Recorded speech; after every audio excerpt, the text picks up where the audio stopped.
جزاک اللہ sir. Indeed it was a practical question.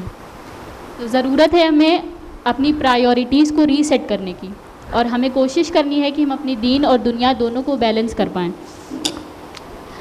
تو ہمارا اگلا سوال ہے کہ السلام علیکم ورحمۃ اللہ.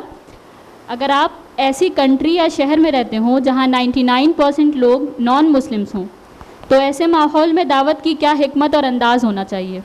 ایک دو بار کچھ دعوت دینے کی کوشش کی تو اثر الٹا ہی ہوا. انفیکٹ ان کے ریلیجن کی بات نکالو حکمت کے ساتھ بھی تو لوگ آفینڈ ہو جاتے ہیں کہ بات بات پہ ریلیجن کیوں بیچ میں لے کے آتے ہو، سب خوش خوش رہو. اخلاق بہت اچھا رکھتے ہیں اور ان کا بھی اخلاق بہت ہی اچھا رہتا ہے. تو ایسی کنٹریز میں کیا حکمت ہوگی دعوت کے کام کی؟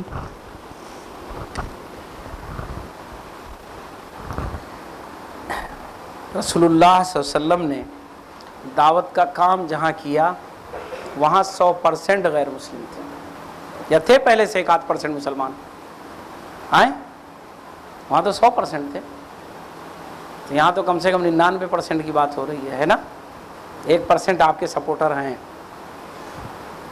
دراصل کیا ہے کہ جو بات بعد میں کہی گئی ہے کہ بہت سارے لوگ یہ محسوس کرتے ہیں بااخلاق ہوتے ہیں، وہ کہتے ہیں آپ بھی بااخلاق رہیے، اچھے سے رہیں ہم لوگ، اور ہر چیز میں آپ دین اور دعوت اور ایمان کی بات مت لائیے. یہ ایک پوائنٹ بہت بنیادی ہے جس کو سمجھنے کی ضرورت ہے. آج کے حالات میں، اور یہ حالات اور بھی آتے رہے ہیں، ماضی میں بھی بہت ساری جگہوں پر آتے رہے اور آتے رہیں گے، اور انہی حالات میں دعوت کے لیے ماحول بھی بنتا ہے. بس مشکل حالات سے گزرنا یہ بڑا مشکل ہوتا ہے. آپ کو جس چیز سے چڑ ہے اس سے پری پلان کچھ وقفے کے لیے رکنا ہے. نبی کریم صلی اللہ علیہ وسلم نے 100% لوگوں میں دعوت کا کام کیسے شروع کیا؟ سب کو بلایا، دعوت لی، بٹھایا. ایک وہ واقعہ ہے، اور ایک واقعہ کیا ہے کہ رسول اللہ صلی اللہ علیہ وسلم پہاڑی پر چڑھ گئے. آپ نے ایک انداز اپنایا جو وہاں اپنایا جاتا تھا جب کسی خطرناک چیز کی خبر دینی ہوتی تھی کہ انسان ننگا ہو جاتا تھا اور چلانے لگتا تھا، دوڑنے لگتا تھا تو لوگ جمع ہو جاتے تھے. وہ انداز آپ نے نہیں اپنایا، لیکن پہاڑی پر چڑھ گئے. پہاڑی پر چڑھ کے آواز لگائی، لوگ اکٹھا ہو گئے. آپ صلی اللہ علیہ وسلم نے کیا فرمایا؟ پیچھے اگر کوئی تمہارے اوپر حملہ کرنے والی فوج اکٹھا ہو تو تم میرے اوپر یقین کرو گے؟ لوگوں نے کہا یقین کریں گے. پھر آپ نے ایک بات کہی، طریقہ اپنایا رسول اللہ صلی اللہ علیہ وسلم نے. رسول اللہ صلی اللہ علیہ وسلم کو اپنا پورا دعوت کا کام 23 سال میں کرنا تھا، جو سارے انسانوں کو ہو سکتا ہے 23,23 لاکھ برس تک یہ دنیا چلے تب تک کرنا ہے. میں کہہ دوں گا 23,000 سال تو پکڑ لیں گے آپ لوگ کہ ہم قیامت بتا رہے ہیں کب آئے گی، وہ نہیں بتا رہے ہیں. یعنی لانگ ٹرم کتنا بھی وقت گزرے گا سب کو وہ کام کرنا ہے. رسول اللہ صلی اللہ علیہ وسلم کتنے دن میں کرنا تھا؟ صرف 23 سال. اس لیے رسول اللہ صلی اللہ علیہ وسلم کا جو عمل ہے وہ بہت فاسٹ ہے. یہ میں ایک بہت اس کی بات بتا رہا ہوں، ہے نا، کبھی کہ بعض چیزیں سمجھ میں آتی ہے غور کرنے پر. رسول اللہ صلی اللہ علیہ وسلم کا جو انداز ہے، رسول اللہ صلی اللہ علیہ وسلم کے جو فیصلے ہیں وہ ہمیشہ بہت فاسٹ ہیں، کیونکہ ایک لمیٹڈ ٹائم میں رسول اللہ صلی اللہ علیہ وسلم کو اپنے اس کام کو مکمل کرنا تھا جسے ہمیں قیامت تک کرنا ہے. اسی لیے رسول اللہ صلی اللہ علیہ وسلم کا زمانہ نمونہ نہیں ہے. رسول اللہ صلی اللہ علیہ وسلم نے ایک کام ایک دن میں کیا کہ 10 دن میں کیا، یہ نمونہ نہیں ہے.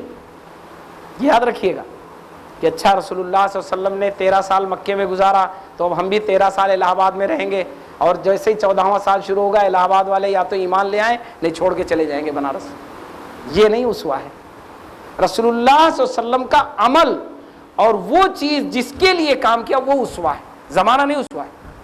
ورنہ ہمیں بھی 23 سال میں اپنا سب کام ختم کر دینا چاہیے، یا کامیابی یا ختم. ایسا نہیں، ہم 23,000 سال اگر اللہ زندگی دے تب بھی کرتے رہے، کوئی فرق نہیں پڑتا ہے. تو کیا ہے جو بات کہی گئی کہ رسول اللہ صلی اللہ علیہ وسلم نے ایک انداز اپنایا جس سے لوگ کیا ہو گئے؟ اٹریکٹ ہو گئے، متوجہ ہو گئے، اکٹھا ہو گئے. وہ انداز اپنایا رسول اللہ صلی اللہ علیہ وسلم. ہمیں بھی وہ انداز اپنانا ہوگا.